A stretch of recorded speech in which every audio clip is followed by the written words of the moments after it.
Bueno, buenos días para todos nuestros oyentes en esta conferencia Viredialistec edición 2022 desde Costa Rica. Mi nombre es Margarita Lisowska, soy la directora del Centro de Recursos para el Aprendizaje y la Investigación CRAI de la Universidad del Rosario en Colombia. Y tendré el gusto de ser moderadora de este panel de ponencias sobre datos de investigación. Estaba recordando que en general en la conferencia Viredialistec hemos tratado el tema de datos de investigación desde hace años con talleres, ponencias, conferencias magistrales, y pues nos llena de orgullo tener también en esta edición pues el día de hoy prácticamente dedicado a este tema tan importante para todos nosotros que trabajamos en las universidades, centros de investigación, bibliotecas, etc. Entonces, el día de hoy vamos a tener en esta franja dos conferencias. Una titulada Gestión de los datos para la investigación en los repositorios del área de ciencias de la Tierra de la UNAM, a cargo de dos autores, pero la presentación la va a hacer el maestro Saúl Armendáriz Sánchez, y posteriormente la conferencia sobre planeamiento e incubación de repositorios de datos en instituciones brasileras, a cargo de 6 autores, pero la presentación lo hará René Faustino Gabriel Jr. de la Universidad Federal Río Grande do Sul de Brasil. Entonces, recuerden que vamos a escuchar primero las dos conferencias y mientras tanto todos los oyentes pueden estar haciendo las preguntas en el chat, y una vez terminamos las dos conferencias, pues hacemos la ronda de preguntas para ambos expositores. Las dos conferencias, a mi modo, son conferencias complementarias, seguramente van a tocar temas parecidos, pero desde dos perspectivas de dos países distintos. Entonces, pues esperamos que va a ser muy nutrida tanto la presentación de los dos expositores como después la sección de preguntas. Adelante entonces, profesor Saúl, con la primera presentación. Buenos días, sí me escuchan, ¿verdad? Voy a compartir la pantalla en este momento, permítanme un momento. ¿Ya está en presentación? Ahora sí. Ok, Adelante. muchas gracias. Buenos días a todos, muchas gracias por la presentación. Como bien dice la moderadora, esta ponencia está hecha por dos personas. Los dos somos del área de bibliotecología, estamos trabajando en la Universidad Nacional Autónoma de México. Aquellos que conocen México y conocen la UNAM, pues es una de las más grandes e importantes en América Latina, ¿no? Entonces, esto da un renombre mayor. ¿Por qué? Porque tiene una serie de servicios y productos de información muy importantes, ¿no? Muy fuertes a nivel nacional y a nivel internacional. Para nosotros, les agradecemos que nos puedan acompañar en esta presentación, pero sobre todo, vamos a hablar de un tema muy particular. Como decía nuestra moderadora, repositorios institucionales de datos para la investigación o de investigación es un tema que no todos manejamos y que no todos coordinamos. Realmente los repositorios de datos de investigación se están manejando mucho en el área de ciencias sociales. Nosotros vamos a hablar de repositorios de datos para la investigación, generar datos para la investigación y se puedan retroalimentar. Obviamente, esto lleva varios elementos, ¿no? Entonces, por lo tanto, nosotros vamos a hablar un propósito de nuestro trabajo. El propósito es mostrar el proceso de cómo llevamos a cabo un desarrollo.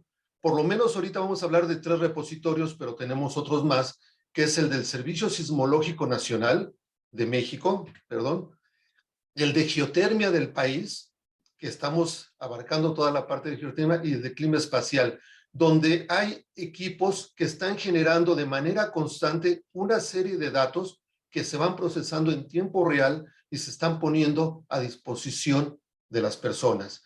No nada más de los investigadores, sino se están abriendo al público en general, y esto le está dando otro juego muy diferente a la información y a la ciencia abierta. De igual manera vamos a describir las etapas que vamos teniendo y las etapas que vamos llevando a lo largo de este proceso y cómo llegamos a tener estos repositorios. Debemos entender un contexto. Este contexto es que hasta septiembre, hasta la fecha del mes pasado, finales del mes pasado, México había generado cerca de 38,000 documentos relacionados con las ciencias de la Tierra, ¿sí?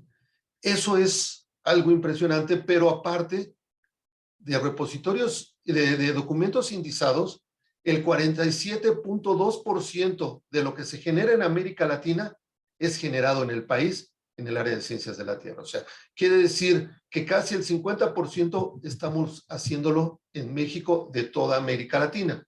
Esto se debe, ¿por qué? Porque la UNAM genera el 27% de esos 38,000 documentos. O sea, la UNAM estamos generando y generando documentos. ¿Por qué? Porque tiene varios institutos. Está el Instituto de Geofísica, el Instituto de Geología, el Instituto de Ciencias del Mar y Limnología, el Instituto de Ciencias de la Atmósfera, el Centro de Geociencias, el Instituto de Geofría, el Instituto de Ingeniería, en fin. Son una gran importante de institutos de investigación que se van generando. ¿Y a qué se debe la cantidad tan importante de documentos indizados que se generan? Pues a los problemas naturales, a las situaciones o fenómenos naturales.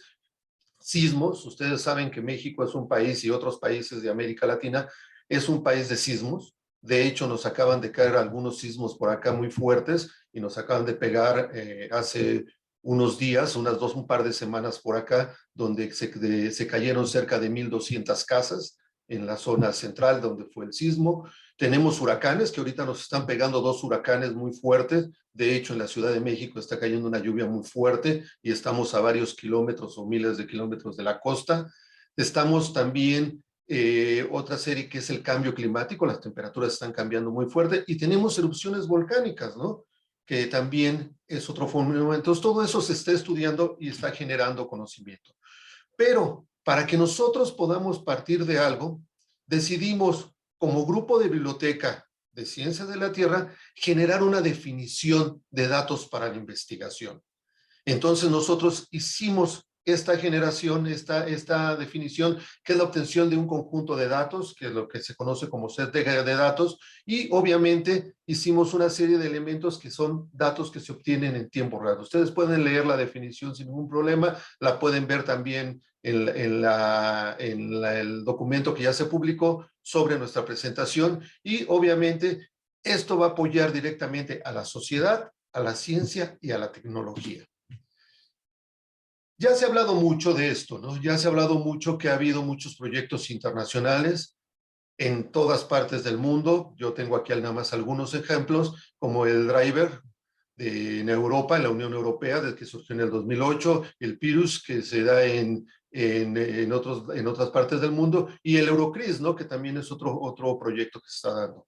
Estos proyectos son muy importantes. ¿Por qué? Porque lo que nos permiten es que han servido para mejorar la cooperación. Nosotros estamos cooperando en varios proyectos de repositorios. Por ejemplo, uno muy concreto es nuestro repositorio nacional, que cosecha información de diferentes repositorios de diferentes tipos. México, en el año 2014, inicia el proyecto de Ciencia Abierta, cuando decide incluir el capítulo 10, un capítulo 10 de Ciencia y Tecnología de acceso abierto a su proyecto de desarrollo científico, y crea el programa de repositorios del Consejo Nacional de Ciencia y Tecnología, lo que nosotros conocemos CONACYT, lo que algunas instituciones en otros países se llama CONICYT, y así sucesivamente, ¿no? Y nos basamos en sus lineamientos generales para crear un repositorio nacional y para crear un repositorio institucional. Todo esto ya está estructurado y partimos de ahí. Y los repositorios institucionales están creciendo y creciendo y creciendo gracias a todo este proceso, ¿no? Y sobre todo los repositorios de datos. Como les decía, son pocos los repositorios de datos que hay, por lo menos en este momento. Y datos, no datos de investigación, sino datos para la investigación, que es un poco diferente. Para poder nosotros desarrollar nuestro proyecto, decidimos revisar todos los tipos de repositorios que hay, ¿no? Vemos que hay repositorios digitales, repositorios institucionales, repositorios huérfanos, ¿sí? Que no los tiene ninguna dependencia o que no están incluidos en ningún otro proyecto, repositorios de datos de investigación, lo que yo les decía, y repositorios de datos para la investigación, que es otro tipo de repositorios que se están manejando, y aparte los recolectores de repositorios, como conocemos algunos que ya se dan en América Latina y en México, el repositorio nacional. Pero también utilizamos una serie de lineamientos, directrices y principios. Esos ustedes los han visto a lo largo de las conferencias anteriores. Vemos y todos conocemos a DataSci, los lineamientos de FAIR, obviamente OpenAIRE como una parte importante, nuestro repositorio nacional y así sucesivamente. Y nosotros en la parte de abajo ustedes pueden ver la cantidad de esquemas que utilizamos de DataSci para hacer nuestros valores o nuestra información. Y ahorita ya tenemos la versión 4.4, que es la que estamos utilizando, que apareció en marzo del año pasado. Pero sobre todo, nuestro punto principal de partida, al lado derecho inferior, aparece la AGU, la American Geophysical Union.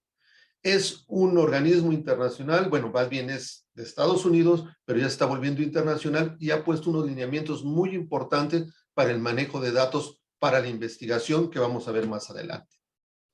Tenemos entonces que con base en esos lineamientos desarrollamos una serie de estructura técnica de metadatos en los datos. Y podemos ver que fuimos desde la descripción de los datos, formatos, creando una metodología, pasando hasta la relación con otros datos, la citación, porque algo muy importante que tenemos nosotros es que hemos incluido,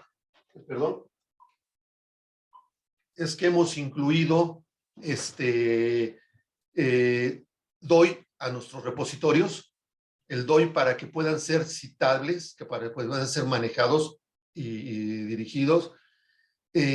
Manejamos un responsable, perdón.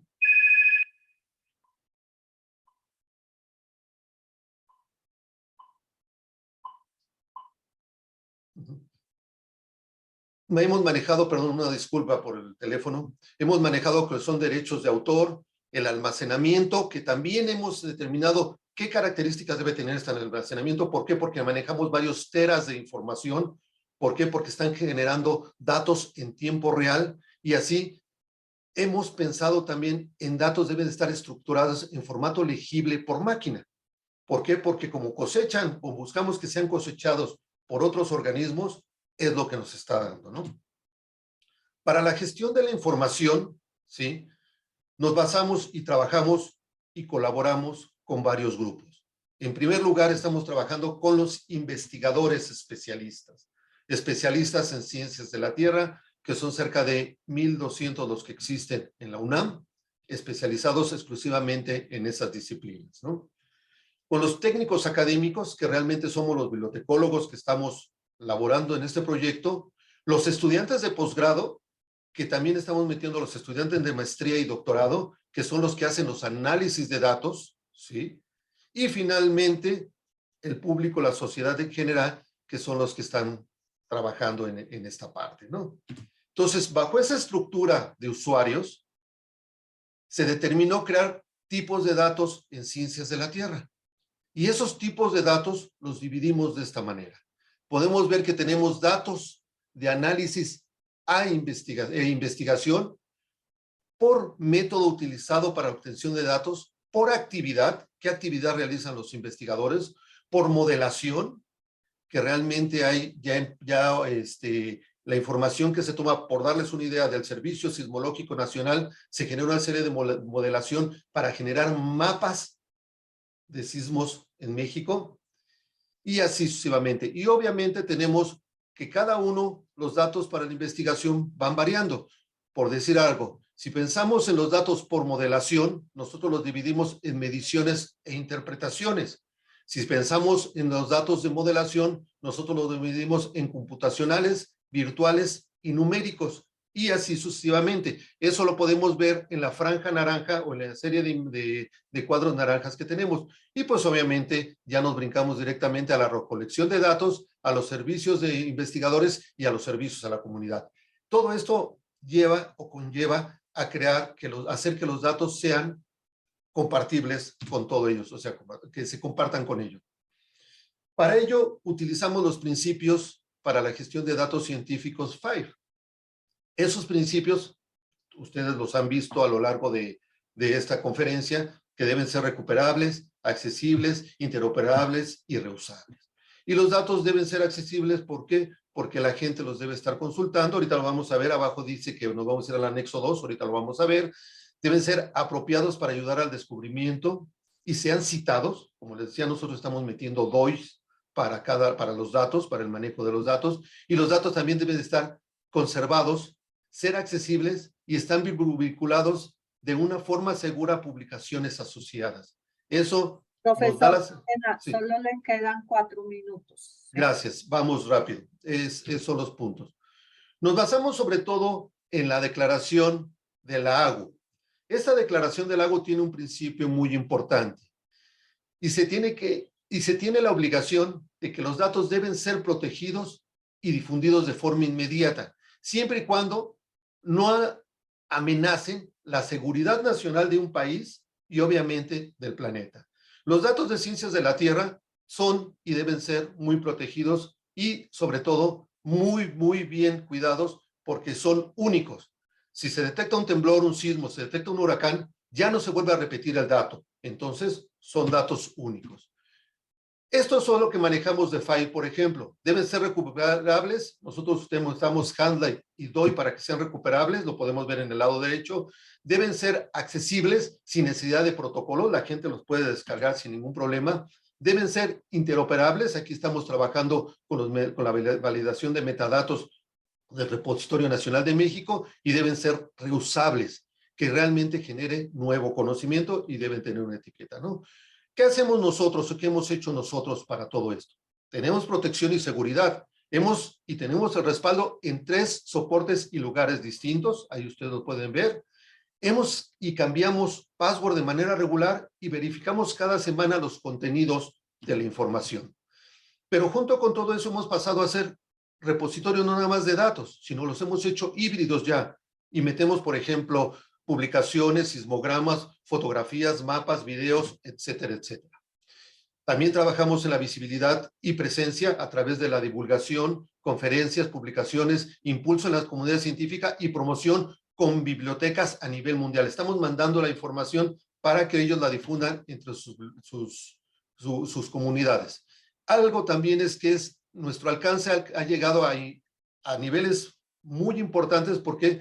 Porque señala que estas herramientas apoyan la diseminación de la información, convirtiéndola en un escaparate importante para toda la sociedad y obviamente se desarrollan nuevas líneas de investigación. Y estamos en ese sentido. Y finalmente, ya para acabar, por el tiempo que nos queda, nuestros repositorios institucionales, algo que sí nos ha costado un poquito de trabajo es hacer entender a los investigadores que no son bases de datos. Un repositorio no es una base de datos, sino es la puerta para llegar a la ciencia abierta. Y muchos investigadores son muy recelosos de su información y no la sueltan. Pero nosotros hemos convencido para que lleguemos a eso. Y mediante el cumplimiento de los principios FAIR, hemos facilitado la información a todo el mundo. Eso sería todo por mi parte. Muchas gracias. Gracias, profesor. No, se queda con nosotros, por favor, para sección de preguntas al final de la otra presentación. Gracias por esta importante presentación donde se destaca pues todo el trabajo que han desarrollado desde la UNAM en temas de gestión de datos en la parte de Sistemas de la Tierra, donde se puede destacar el trabajo realizado en descripción, colaboración con grupos de trabajos, a bibliotecólogos trabajando directamente con los investigadores. Y creo que un tema que usted toca, que es súper importante, y seguramente habrá muchas preguntas sobre esto, que es cómo manejan el tema de respaldo y seguridad a los datos, que efectivamente es una de las preguntas que muchos nos hacemos. ¿Qué tipo de infraestructuras debemos proveer para esos respaldos? Y finalmente, el reto que usted menciona sobre los retos que han tenido con los mismos investigadores, seguramente le preguntaremos o discutiremos al final de esta sección sobre estos temas. Muchas gracias, profesor. Entonces pasaremos a la segunda ponencia en este momento sobre planeamiento e incubación de repositorios de datos en institutos brasileños, a cargo, como les decía, de 6 autores, pero lo va a presentar el profesor René Faustino Gabriel Jr. de la Universidad Federal Río Grande do Sul. Adelante, por favor.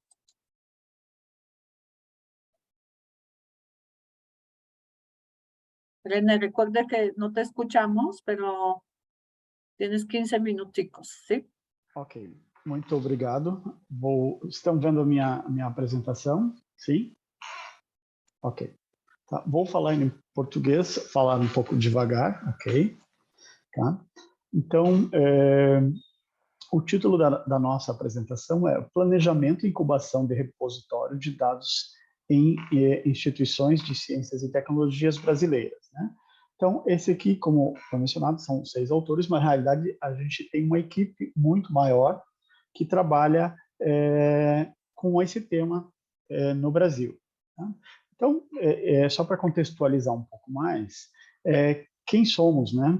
Então, a gente é uma equipe que a gente chama de RDP Brasil, que é Repositório de Dados de Pesquisa em âmbito brasileiro. Ela tem aqui a sede na Universidade Federal do Rio Grande do Sul, e essa equipe começou a trabalhar com esse tema de dados de pesquisa em 2017, quando a RNP, que é a Rede Nacional de Pesquisa, que tem toda uma infraestrutura tecnológica no Brasil, junto com um parceiro que é o IBICT, né, propôs estudar essas demandas no Brasil e verificar a potencialidade de aplicação no Brasil e também estudar essas vertentes já existentes em outros países, né? Então, esse grupo, inicialmente, ele era uma parceria que a gente chama de bibliotecários, de cientistas da informação, com o pessoal, com a equipe de professores da URGS, né, da UFRGS, e também uma parceria com a universidade, a FURG, também aqui no Rio Grande do Sul, aqui no sul do Brasil. Então, essa equipe, o que ela fez? A primeira coisa seria sondar todo o ambiente de pesquisa no Brasil e essa parte de repositório de dados. Então, foi aplicado lá em 2017 um questionário eletrônico, um survey, né,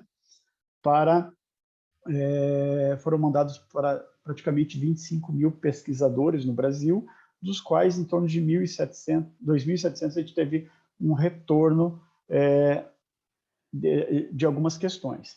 E a gente identificou um potencial muito grande aqui no Brasil da criação e uso de repositórios, tá? Porque a gente acabou percebendo nesse questionário que 68% dos pesquisadores no Brasil já compartilhavam dados de pesquisa com seus grupos ou também com pesquisadores fora do Brasil, né? E que praticamente 40% já utilizavam dados abertos, né, compartilhados de outros. E que apenas 31,7% utilizavam repositório realmente para acessar esses dados. Então, a grande parte dos dados eram de compartilhamento entre grupos, não tendo um repositório institucional, nacional, que provesse esses dados, né?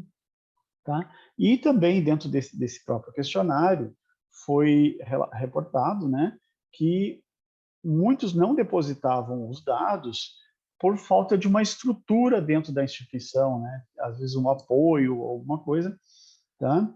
E também que tinha muita dificuldade dessa parte de padronização dos dados.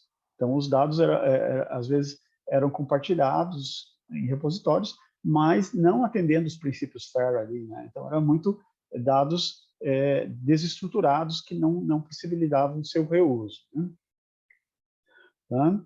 E no Brasil também foi identificado que 25% dos pesquisadores já faziam um plano de gestão de dados. Tá? Só lembrando que em 2017, nenhuma agência de fomento aqui no Brasil cobrava plano de gestão de dados, né? Então, esses 25% de pesquisadores que já faziam era para atender projetos em colaboração internacional. Então, já tinha uma certa expertise desses pesquisadores, né? Então, o grupo começou a trabalhar nessas questões de dados de pesquisa, né? Lá em 2017, com esse questionário, né? Que foi publicado em 2018, mostrando, tem depois também o acesso, a gente disponibilizou o acesso a esses relatórios, tá? Que está nesses links aqui embaixo, acho que depois a apresentação vai ser compartilhada, né? E todas essas percepções foram publicadas para a comunidade brasileira, né? E, em paralelo, também, a gente foi estudado ferramentas tecnológicas ou repositórios que pudessem suprir essa demanda de repositórios, né, para a criação de repositórios institucionais.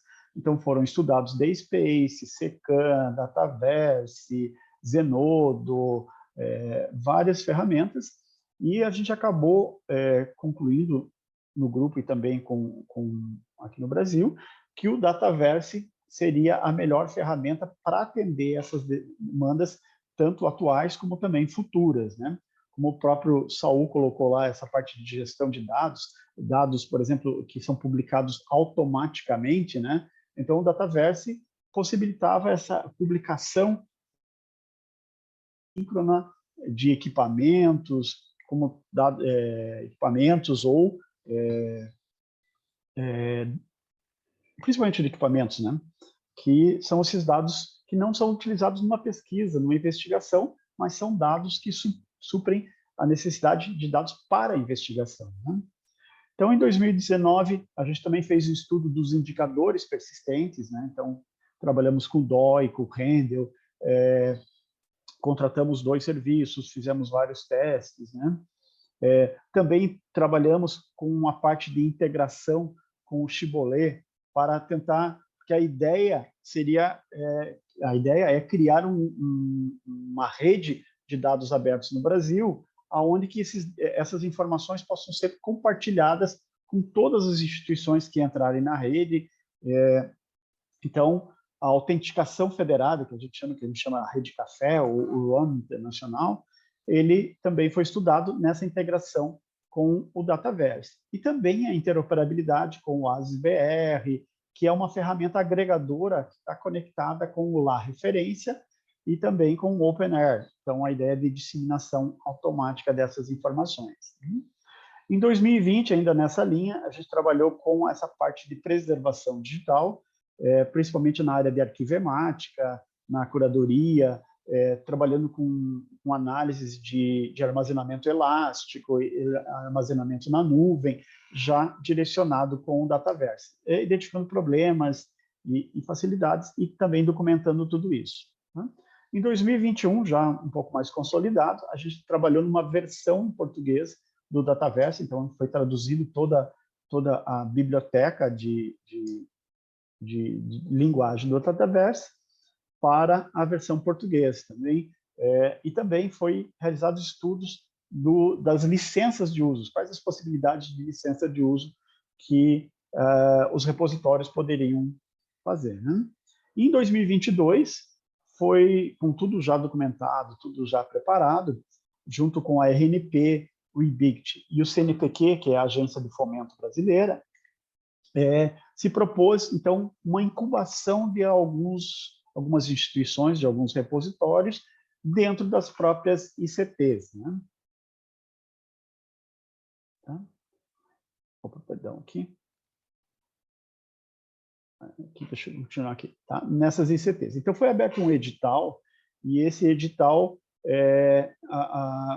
seria a ideia de contemplar 4 instituições brasileiras que atendessem a alguns critérios. Né? Então, um dos principais critérios exigidos no edital seria que o repositório a ser incubado tivesse uma equipe de bibliotecários, ou seja, estivesse ligado à biblioteca, tivesse uma equipe da biblioteca, tivesse também uma equipe de pessoas da tecnologia da informação, da informática, que fizesse parte dessa equipe e que tivesse também o aval da reitoria, no caso, da direção da instituição. Né? Então, esses eram os critérios, porque a ideia não é só a biblioteca criar o repositório, mas também ter o apoio do pessoal da tecnologia para gerir e formando um comitê gestor com todas essas equipes. Né? Então, foram, eu não me recordo agora, mas se não me engano, foram 12 submissões, 12 propostas, e dessas propostas, 4 foram aprovadas. Né? Tá? Então, nesse modelo de... Perdona, René, te quedan 4 minutos. Ok. Tá?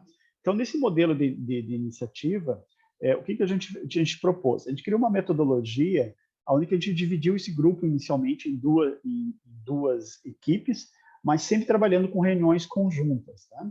Então, uma das equipes seria que a gente chama, que era a vertente conceitual, que é nessa parte de discussão das políticas, do planejamento, das diretrizes, das equipes de curadoria, no uso no estabelecimento dos princípios FAIR, na capacitação dos seus pesquisadores, né? A questão do Core Trust Seal, a parte de confiabilidade do repositório, então, como que o repositório pode ser construído, né? E também a parte de preservação digital, né?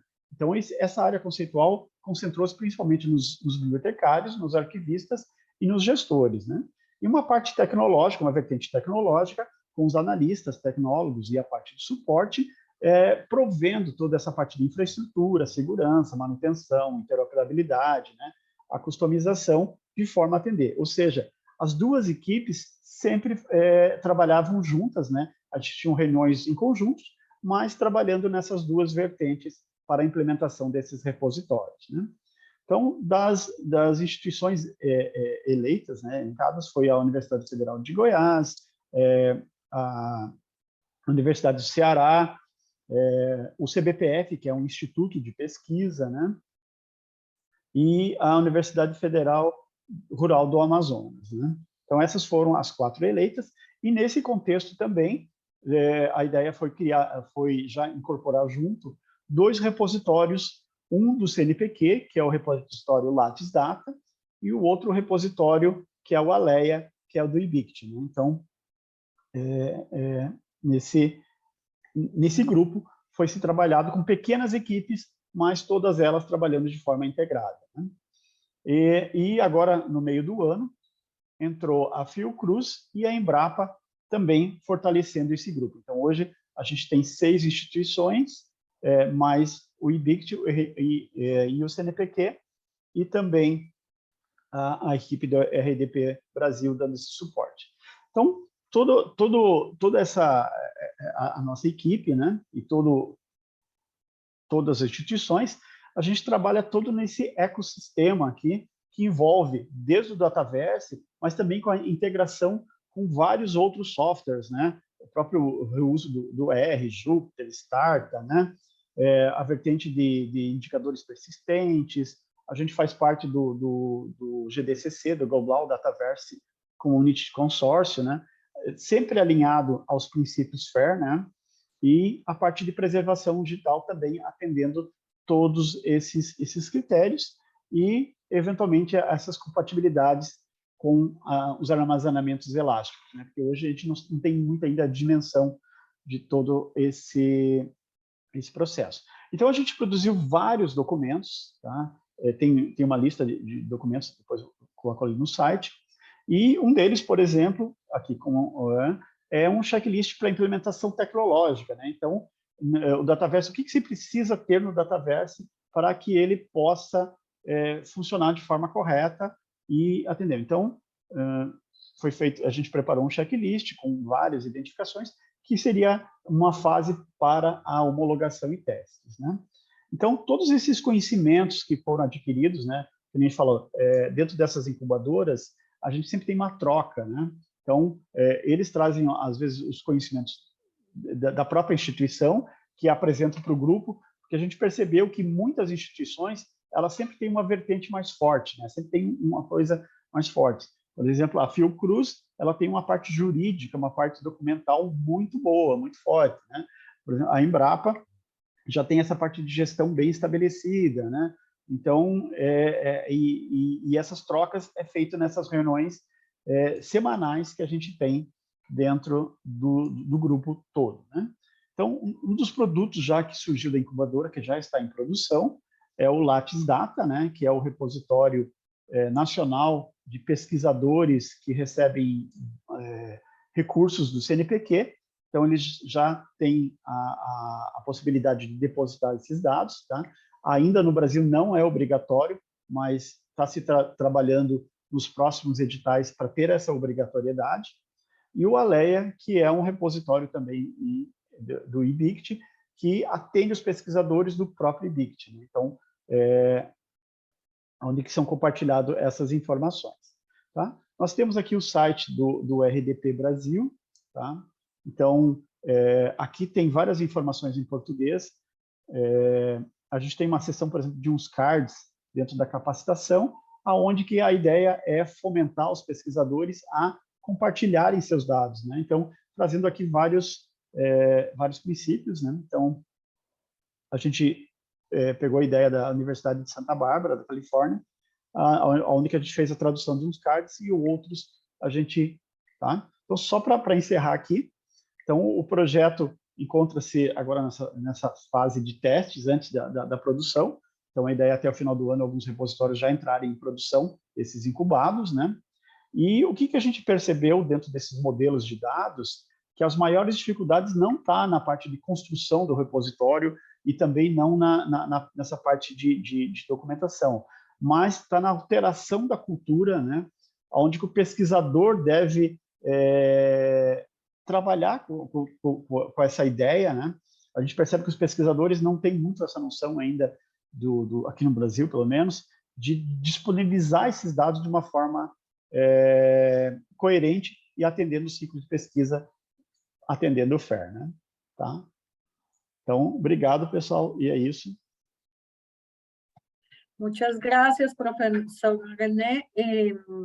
Gracias por esta interesante ponencia, donde principalmente pues expuso el profe el proceso que han desarrollado para creación y promover la creación de los repositorios de datos. Interesante el tema de checklist que está mostrando el trabajo conjunto entre lo estratégico y lo tecnológico. Yo creo que tenemos muchas cosas que aprender. Pero por cuestiones de tiempo, que ya nos quedan solo 5 minutos, pues vamos a tratar de mirar algunas preguntas que tenemos en el chat, otras que yo quisiera hacerle, pero primero voy a pasar las que están en el chat. La primera, el Fidel Arturo López nos dice: las universidades debemos hacer más ciencia, tener a más investigadores en diferentes campos. Excelente ponencia del investigador de la UNAM. Efectivamente, es más que una pregunta, una apreciación para profe Saúl. Y hay una pregunta de Marisa de Justi para profe René, que le pide si tiene algún dato de integración de Dataverse con Archivemática. Obrigado. Na verdade, a gente tem um estudo, eu vou colocar aqui no chat, não sei se todos têm acesso, né? Mas a gente tem tem as publicações desse processo de integração, de instalação e compartilhamento do Arquivemática com o Dataverse, né? Então, tem a nossa experiência, o que foi feito, o que a gente fez, e essa parte de integração. Tá? O Dataverse ele se comunica perfeitamente de forma automática com o Arquivemática, né? Então é possível fazer processos autônomos ali de preservação digital sem problema nenhum, né? Então também ficamos à disposição aqui se precisar de alguma conversa, alguma coisa, mas ele atende muito bem essa parte, né? Perfecto, muchas gracias. Marisa, hay un link en chat que compartió profe René sobre el ejemplo que estás preguntando. Bueno, también Carmen Mónica nos pide si pueden compartir su email de contacto. También profe René ya compartió, no sé, profe Saúl, si también usted podría compartir, si le parece, en el chat de la sala su email. Y bueno, nos quedan como 3 minuticos, no veo más preguntas del público, pero yo quisiera preguntarle al profe Saúl, que yo no sé si entendí bien porque no fue tan claro en su presentación, si ustedes utilizan para gestión de datos el software DSpace o porque de Brasil entendimos muy bien que es Dataverse como software de gestión, pero en caso de México no lo entendí tan claramente. Entonces, si es DSpace, pues contarnos un poco cómo técnicamente, por qué escogieron DSpace, y si es Dataverse, pues también por qué llegaron a esta parte. Y veo que ahorita el público se animó a hacer preguntas, entonces rápidamente si me puede responder a mí, profe Saúl, para que aprovechemos y podemos... Claro que sí. Utilizamos DSpace, no lo mencioné, ¿por qué? Porque dentro del CONACYT la política fue utilizar DSpace para todos los repositorios institucionales apoyados por este organismo. ¿Por qué se determinó utilizarlo? Porque era un software libre, obviamente, y se pueden hacer muchas cosas. ¿Y por qué nosotros lo adoptamos y no adoptamos alguno otro? ¿Por qué? Porque manejamos datos, como decía, para investigación. Clima espacial, por ejemplo, repositorio de clima espacial. Hay 8 instrumentos que generan información y esos instrumentos que están midiendo el clima en el espacio exterior están mandando los datos al repositorio. Por lo tanto, fue la manera más fácil de unir con una API el proceso de los datos y pasarlos directamente a DSpace. Entonces fue por ahí donde lo hicimos. Si me permite, Saúl, también, Minerva Castro, con la coautora de la materia, de la conferencia, efectivamente sí trabajamos DSpace y es un software que se le pueden activar contextos. Entonces, se puede activar el esquema de metadatos, se puede dar de alta el filtro y se puede trabajar con una interfaz virtual del OAI PMH. Entonces, trabajamos tanto publicaciones con Dublin Core como datos con OpenAIRE. Entonces, es un software que nos ayuda a ser más multifacético. Inclusive, también podemos meter sismogramas y dar de alta metadatos para la preservación de este tipo de objetos. Muchísimas gracias. Minerva, só complementando, o Dataverse atende todos os critérios de OAI, PMH, de metadados. Existe a possibilidade também de customização de metadados, tá? E o Dataverse tem uma diferença também, que ele consegue fazer um pré-processamento de dados tabulares, tá? Então, ele consegue fazer uma validação e é possível também, quando você tem muitos dados muito grandes, você criar filtros desses dados tabulares para fazer o download, né? Então, ele también, é uma ferramenta mais preparada. Claro, sí, de hecho Dataverse es más para datos que DSpace. El asunto aquí fue que también nosotros comenzamos este proyecto desde 2014, entonces en ese momento pensábamos que nada más íbamos a manejar un tipo de objeto y conforme fuimos avanzando las condiciones se alteraron, bueno, hubo otros factores, y ya vimos que eran sismogramas, que eran publicaciones científicas, que eran mareogramas, y entonces el formato del objeto ya pedía otras cuestiones. Ya empezábamos a trabajar, ya éramos interoperables con el repositorio nacional. Entonces lo que sí nos facilitó el DSpace pues fue hacer una interfase virtual con el OAI-PMIH y poder activar diferentes metadatos. Y ahorita estamos viendo la posibilidad pues de actualizarnos a otro software, porque los datos están creciendo de manera exponencial, y el tratamiento de cada uno de ellos pues sí se requiere de una especificidad más técnica en cuanto a metadatos y a descripción de los datos. Perfecto, muchas gracias. Pues son dos experiencias, uno en DSpace y otro en Dataverse, cada uno con sus realidades. Ya se nos acaba el tiempo, pero yo no quería dejarlos ir sin hacer esta pregunta que nos hace Haider Ochoa en el chat. La pregunta dice, ¿utilizan algún modelo de gobernanza de datos para pensar estas iniciativas? En otro punto, ¿implementan modelos de madurez para gestión de datos? ¿Quién quisiera responder eso? Si utilizamos un modelo de gobernanza, bueno, nosotros bajo la estructura que tenemos y bajo la forma en que estamos trabajando y sobre los datos que estamos viendo que son del área de ciencias de la Tierra, como les decía, que son prioritarios y son de seguridad nacional, la gobernanza tiene que estar basado en el conjunto de normas que ya existen a través de proyectos de protección civil. Por lo tanto, tenemos que estar acomodando la información que no vaya a ser información que vaya a crear un caos o que vaya a crear un problema.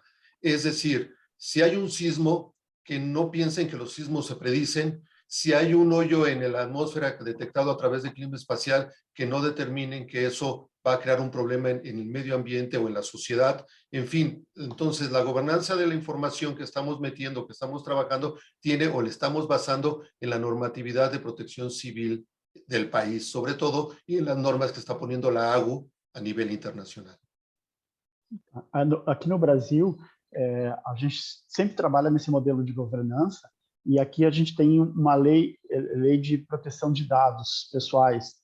Então, a gente já tem muito esse cuidado de não disponibilizar nenhum dado estratégico ou dado confidencial pessoal, né? Então, a governança já está bem definida aqui, né?